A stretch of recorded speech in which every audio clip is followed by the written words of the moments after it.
October 10th, 2010, Martin Kota Monroy made the grave mistake of stealing from an unforgiving Mexican cartel.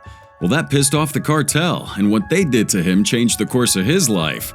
Forever. These are the times wannabe gangsters messed with the wrong cartels. In 1978, Palma got busted for drug trafficking in Arizona and ended up having to serve 8 years in a U.S. prison. But the real nightmare started after his release. He came home to a devastating truth. His wife, Guadalupe Lea Serrano, had run off with a man named Rafael Clavl Moreno, taking their 2 children with her. What Clavl didn't realize, though, was that his betrayal wasn't just about stealing another man's family. His greed and cruelty had set him on this path with only one possible ending: his own brutal demise. Rafael Clavl Moreno's story is brutal and wild, and it definitely clears up some myths around his betrayal and downfall. Instead of being some cartel sicario or loyal enforcer, Clavl was a greedy lowlife who got too close to power and money, thinking he could pull off a heist at the expense of a major cartel figure. He played his cards wrong, seduced the wrong woman, stole from the wrong man, and he thought he could disappear after committing one of the most vicious betrayals in cartel history? Yeah, Palma wasn't a random gangster. He was a high-ranking Sinaloa member with a network that could hunt anyone down. Moreno thought he was playing the long game here, but in reality, he was just another opportunist who bit off more than he could chew.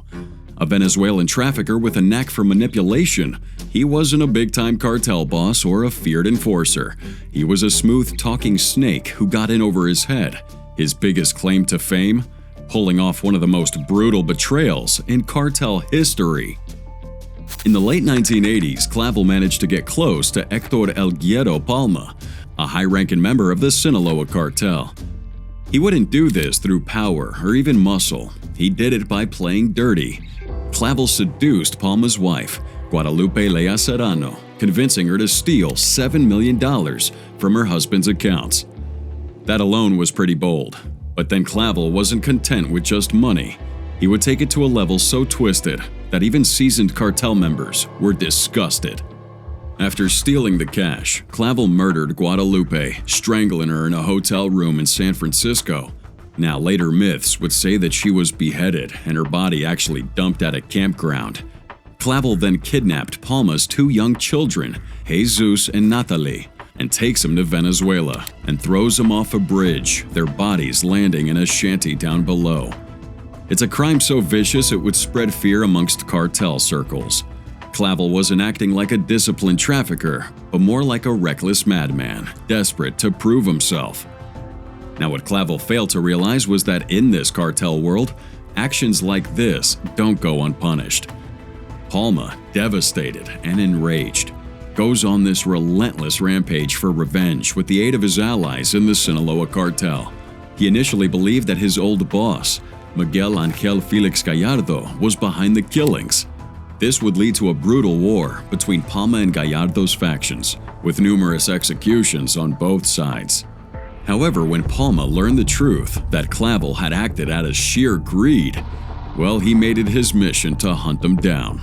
Clavl's downfall came swiftly. Palma's men tracked him to Venezuela, where they systematically eliminated anybody associated with him: friends, family, even his landlord.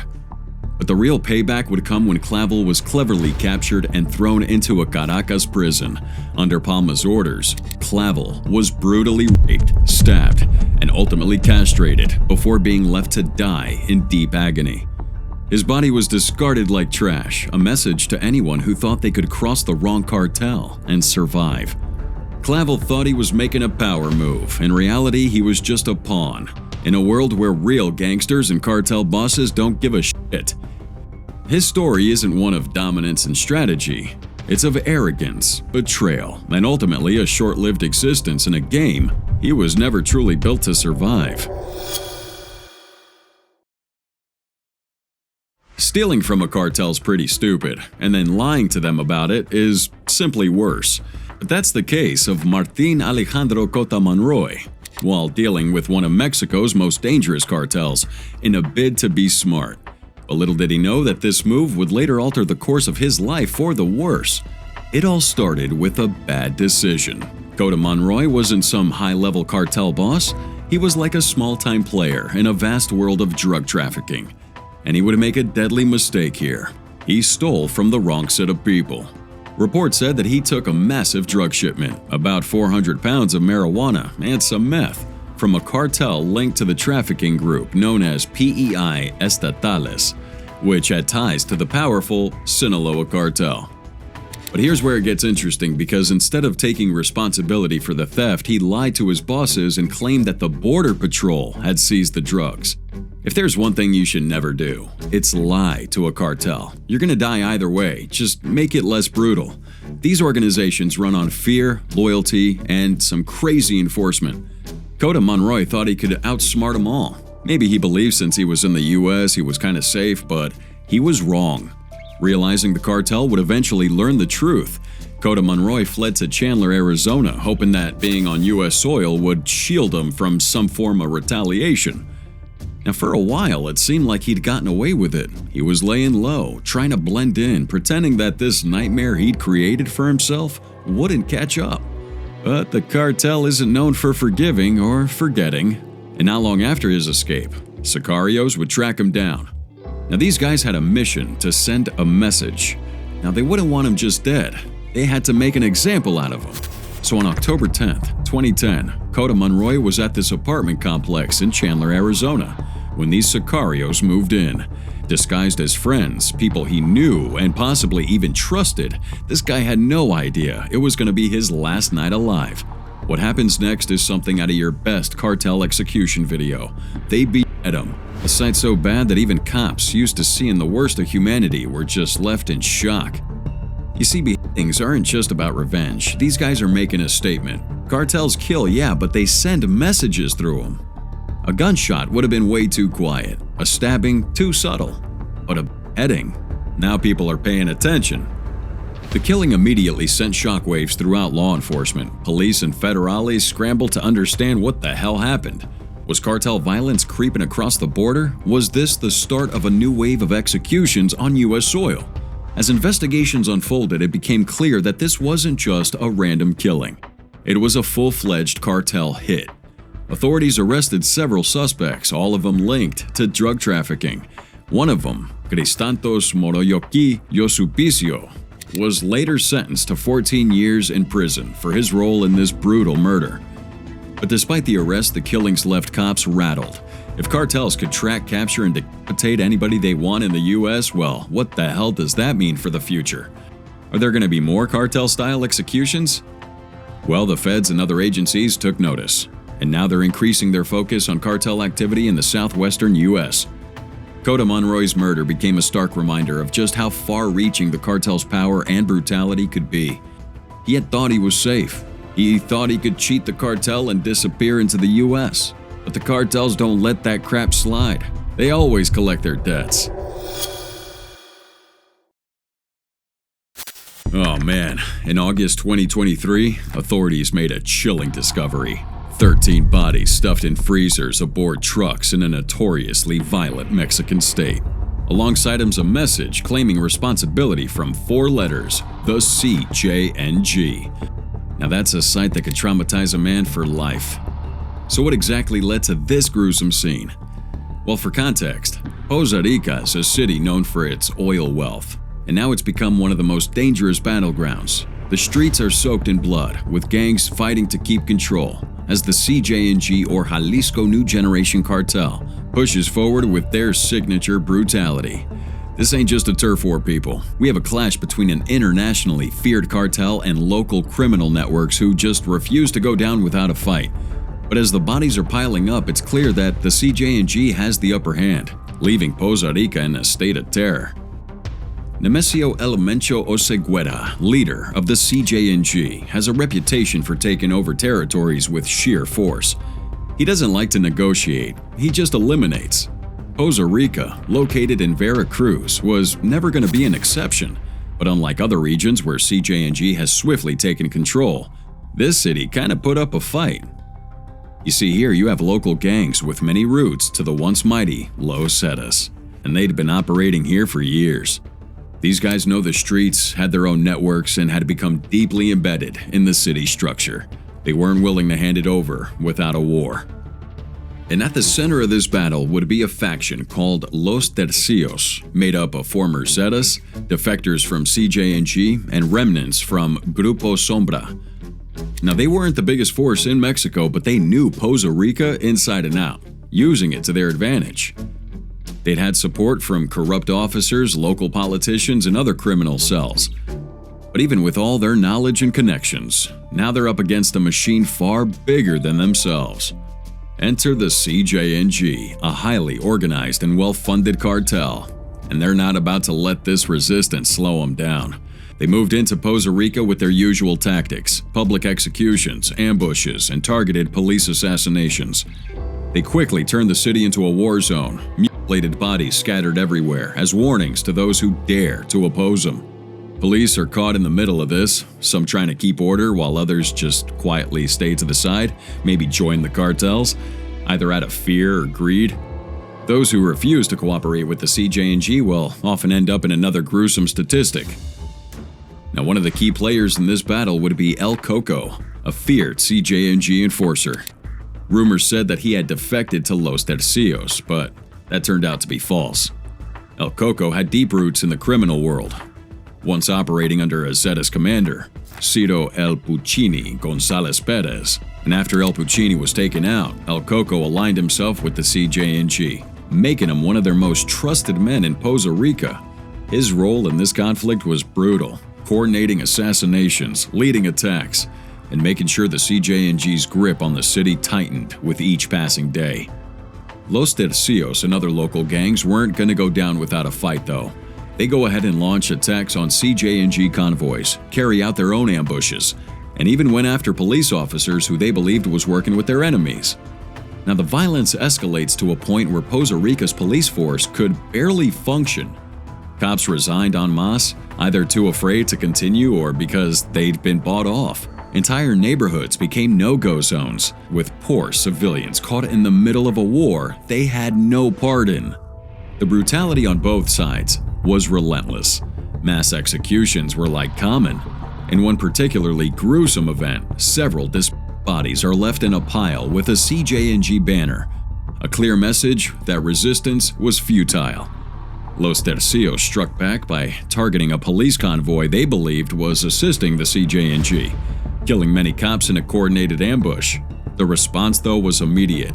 El Coco and his men launch a series of retaliatory strikes, executing anyone suspected of siding with Los Tercios. But no matter how much the local gangs fought, CJ&G is just too strong. This cartel has more guys, more money, and more firepower. The local resistance was determined, but they were being worn down. The real breaking point would come in August 2023. After years of bloodshed, the violence reaches a new peak when CJ&G launches a devastating series of attacks that wipe out several key members of Los Tercios. They go after the cops, business owners suspected of financing the rivals, and even local politicians. Poza Rica becomes a city under siege, with the government struggling to contain the chaos. So the Mexican government couldn't ignore this any longer. In response to the escalating violence, they launch a massive crackdown in August 2023, leading to the arrest of several cartel members from both sides. Dozens of ops were taken down, including some high-ranking figures within Los Tercios. But while the arrests made headlines, it wouldn't really change the reality on the ground. You see, the damage was done. The CJ&G had effectively asserted their dominance, proving that no matter how much the resistance had, they'd always be one step ahead. Now, for the poor people of Poza Rica, there's no victory anywhere, just survival. Businesses shut down, families fled, and those who remained, well, live in constant fear. The cartel had left a permanent scar on this city, and even with some guys behind bars, the CJ&G's power remains unchallenged. These guys had made their point. This was their territory now. But even now, the fight isn't completely over. There are still remnants of Los Tercios, whispers of the resistance. But the actual reality is pretty clear. CJ&G had won that battle, and Poza Rica will never be the same again. The FBI is on the case of a missing Texas man they say bragged about stealing thousands of dollars from a Mexican cartel and then disappeared just 2 hours later. It all started with a boast. A reckless claim made over the phone that would cost Eric Tadeo Ramirez everything. Let's go to March 24th, 2023, Laredo, Texas. Ramirez is talking with this woman on the phone, a convo that seemed casual but soon would turn dangerous. He makes a bold declaration. He'd stolen $50,000 from Cartel del Noreste, or CDN, which happened to be one of the most violent remnants of the once dominant Los Zetas cartel. But that wasn't the worst part. He laughed it off, saying that now he's in the US and had nothing to worry about. That was his first mistake. For some reason, Ramirez felt safe in Laredo, a border city, but it's still the US. He might have assumed that the CDN's reach wouldn't have extended beyond Nuevo Laredo, a stronghold just across the Rio Grande in Mexico. And maybe he believed that American law enforcement would protect him if anything went wrong. But for some reason, he forgot cartels don't play by the same rules as everyone else. A bunch of masked guys with their guns arrived at his residence in a blue pickup truck. They wouldn't knock. They forced their way in, grabbed him, and dragged him out of his home. His screams were futile, and no one could stop what was happening. This guy was shoved into a truck and taken straight to the Juarez-Lincoln International Bridge, the gateway between Laredo, Texas and Nuevo Laredo, Mexico. And what happened next is caught on surveillance cameras. And guys, it's nothing short of horrifying. The cartel's truck reaches the bridge. Ramirez makes a last-ditch effort to escape. The footage shows this bloodied man, Ramirez, managing to push the door open while the truck was still moving. He tumbles out, hits the pavement pretty hard. And for a brief moment, he must have felt like he had a chance. But his captors weren't about to let him go. The video captures the chilling moment when one of the kidnappers jumps out, rushes toward him, and drags him back into the truck. The door slams shut, and just like that, Ramirez disappears into Mexico. That's the last time he was seen alive. Once in Nuevo Laredo, Ramirez is now in cartel territory. This guy ain't nothing more than a dead man walking. No one steals from Cartel del Noreste and gets away with it. Especially not somebody like him, some small-time player who thought he could cheat one of the most ruthless organizations in Mexico, please. Details of what happened to him remain unclear, but given the cartel's history, it's not hard to imagine his fate. CDN is infamous for its brutal executions, beheadings, dismemberments, and other unspeakable acts meant to send any kind of message they want. You see, when these people kill, it's a message for you, not to f*** with them.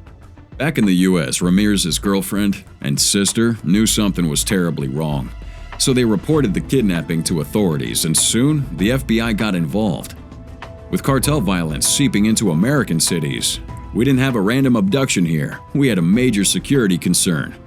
Investigators worked quickly, and it wouldn't take long before they arrested a suspect. Jonathan Cabriales, a man with known ties to the Cartel del Noreste. Under questioning, Cabriales admitted to his role in the abduction. He confirmed that Ramirez had stolen from the cartel and that this was the consequence. But that arrest didn't change the hope of finding Ramirez alive. This wasn't the first time a cartel had reached into the US to exact revenge, and it definitely won't be the last. Cartels have operated on both sides of the border for decades, using American cities as hubs for drug distribution and money laundering. But cases like Ramirez's really highlight something even more terrifying. Yeah, cartels aren't just smuggling drugs around, they're bringing the violence with them. And for decades, people have believed that being in the US kind of provided some level of protection from cartel retribution. Well, Ramirez's case shattered that illusion if you had it. His fate proved that if a cartel wants to get you, ain't no border, no law enforcement agency, and no amount of hiding gonna stop him. But what makes his case so tragic is how easily it could have all been avoided. Again, this guy wasn't some high-level cartel figure or a major player in the drug trade. He was a guy who got greedy and made the fatal mistake of thinking he can outsmart one of the deadliest organizations in the world. But you gotta give it to him, he had the balls to brag about it like he was something, but that was the moment his fate was sealed. The CDN, like many others, thrive on fear and control. The moment you take from them, you become an example. You see, because what they do to you, they want to make sure that everybody understands it can happen to them, or worse. And that's why Ramirez's story spread so quickly. Despite the FBI's involvement and the arrest of Cabriales, Many questions remain unanswered. Was Ramirez tortured before he was killed? Was his body ever recovered? Did others play a role in his abduction? Most likely, we'll never get these answers. But when someone gets into the cartel's clutches, the outcome is always almost the same. They vanish. You might find their bodies dumped in mass graves or dissolved in acid, so maybe just the bones, or just left hanging from bridges, as a warning to others. Eric Tadeo Ramirez thought he could cheat the cartel and walk away. For some reason, he thought the U.S. was going to protect him. He thought he could brag about stealing from one of the most violent criminal groups in Mexico, without consequences. Well, he soon learned that when you mess with the wrong cartel, there's no escape. Not even a border is going to save you. Back in the day, in the world of cyber warfare, Anonymous was a force to be reckoned with. A shadowy, decentralized group of hackers that took on governments, corporations, and anybody they deemed corrupt. They thrived on chaos, using digital warfare to expose secrets, disrupt systems, and make powerful enemies sweat. But in 2011, they made a mistake that they even had to back away from. They threatened Los Zetas, one of the most violent drug cartels at the time. And if there's one thing you don't do, it's pick a fight with a cartel that don't play by the rules. For context, Anonymous wasn't a traditional organization here. They had no central leadership, no HQ, and no official members. Just a loose collective of skilled hackers who operated under a common ideology: expose corruption, defend internet freedom. One day, they'd be attacking a multinational corporation. The next, they're leaking classified government documents. It was awesome. They had no physical presence, only a digital footprint. And that's what made them so powerful. Los Zetas, on the other hand, were the complete opposite. They weren't shadowy, hiding behind a computer screen. They were mercenaries turned drug lords, a cartel built on discipline, military tactics, and sheer brutality. Now, they formed back in the 90s by former Mexican Special Forces soldiers. They took the ruthlessness of the drug trade to another level, with beheadings, mass executions, public assassinations, you name it. Let's say if the Sinaloa cartel is known for making deals, Los Zetas were known for making examples. The conflict between these two worlds started with #OpCartel, an anonymous-led operation that declared war on Los Zetas. Now, the reason? A fellow anonymous member had reportedly been kidnapped by the cartel in Veracruz during a protest. Anonymous issued an ultimatum. Release our guy or we'll expose every corrupt official, police officer, and businessman working with Los Zetas. Now, to Anonymous, this was just another operation. They leaked classified files before, taken down government websites, and even embarrassed corporations. This was business as usual for them. Except this ain't the FBI or some greedy corporation. This is Los Zetas, and they don't play by the same rules. Now, at first, it seemed like Anonymous had the upper hand. The cartel relied on secrecy, and a massive data dump exposing their network could cripple their operations. But what Anonymous didn't realize was that Los Zetas had something far deadlier than data breaches: real-world terror. The cartel didn't issue legal threats or counter hacks. They didn't file lawsuits. They hunted people down. And within days, rumors spread that Los Zetas now had their own cyber experts to track down anonymous members. Unlike corporations who could only fire their employees or tighten security, the cartel had a different solution: kill anyone they identified. Now, the cartel had made examples out of journalists and bloggers who spoke out against them. Bodies are found hanging from bridges with warnings carved into their flesh. And a few months before #OpCartel, a woman known for reporting on cartel activity through social media was beheaded. Her lifeless body was dumped with a note that read, "This will happen to anyone who messes with us." You see, Anonymous wasn't facing a cyber war. They're facing the war of blood. As the operation's launch date approached in early November 2011, something unexpected happened. #OpCartel was suddenly canceled. Well, for a group that had taken down world governments, corporations, and law enforcement agencies, backing down seemed out of character. So, what happened? Well, it turns out some members of Anonymous claimed it was out of concern for innocent people who might be caught in the fallout. Smart move. But others suggested that it was something far more chilling, that the cartel had already tracked down key members and made direct threats. Think about it. Anonymous had always been untouchable because they operated online. But Los Zetas didn't need to hack anybody. They just needed names, addresses, and a few bullets. Reports surfaced that Anonymous members in Mexico had gone silent. Some deleted their accounts, others stopped communicating altogether. One anonymous hacker would even release a video, his voice shaking, urging the group to abandon the operation. So in the end, Anonymous never released any confirmed list of cartel-affiliated officials. Some reports claim that the kidnapped hacker had already been freed before the operation was abandoned, but details remain unclear. What's certain, though, is that Anonymous underestimated the real-world consequences of their threats. Governments and corporations might retaliate with their lawsuits and counter-hacks, but Los Zetas? Come on. That was a mistake. They have execution squads. And after this near-deadly mistake, Anonymous returned to its usual activism, taking on corrupt governments, maybe not Mexico's, corporations, and politicians. But you know what they never did again? Directly challenge a major cartel. And as for Los Zetas, well, their power declined over the years due to government crackdowns and infighting. And by the late 2010s, they'd fractured into smaller factions, no longer the dominant force they once were. But their legacy of terror remained. The Anonymous v. Los Zetas incident stands as a chilling reminder. Hackers may be powerful in the digital world. They can leak your files, shut down websites, and expose all your secrets.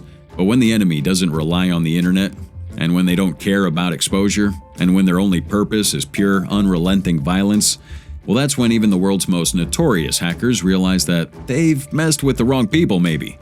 Anonymous learned that one the hard way. Could have been worse.